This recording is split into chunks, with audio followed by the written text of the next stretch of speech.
যে খবরের দিকে নজর রাখতে হচ্ছে, অটো এলপিজির দাম কমলো। আমেরিকা ইরান শান্তি চুক্তির মধ্যেই দাম কমলো। অটো এলপিজির দাম কত কমলো জানবো। আমাদের সঙ্গে বিশ্বজিৎ শাহ রয়েছে। বিশ্বজিৎ, আগে কত ছিল আর এখন কমে কত টাকা হলো? ফেব্রুয়ারি মাস থেকেই পর্যায়ক্রমে অটো এলপিজির দাম বেড়েছে। লিটার প্রতি কখনো 2 টাকা, কখনো বেশ বেশি পরিমাণে, অর্থাৎ কর্ম পর্যায়ে দাম বেড়েছিল এবং সেই দাম গিয়ে দাঁড়িয়েছিল 89 টাকা 40 পয়সা, প্রায় 90 টাকাতে।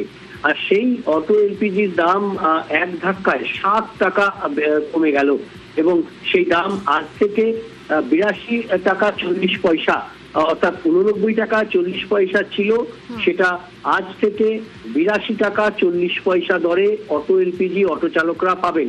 অর্থাৎ যে দাম বৃদ্ধি হয়েছিল যুদ্ধকালীন পরিস্থিতিতে, আমরা জানি যে ফেব্রুয়ারি মাসের 1 তারিখ থেকে দাম বেড়েছিল, যেটা 57 টাকা 6 পয়সা ছিল, সেই 57 টাকা 6 পয়সা ক্রমশ বাড়তে বাড়তে 62 টাকা, 82 টাকা এবং 89 টাকা 40 পয়সা। লাস্ট 1 মে দাম বেড়েছিল 89 টাকা 40 পয়সা। আর এই 1 মের পর থেকে আর দাম বাড়েনি সেভাবে। তারপর 1 জুলাই এসে এক ধাক্কায় 7 টাকা দাম কমে গেল।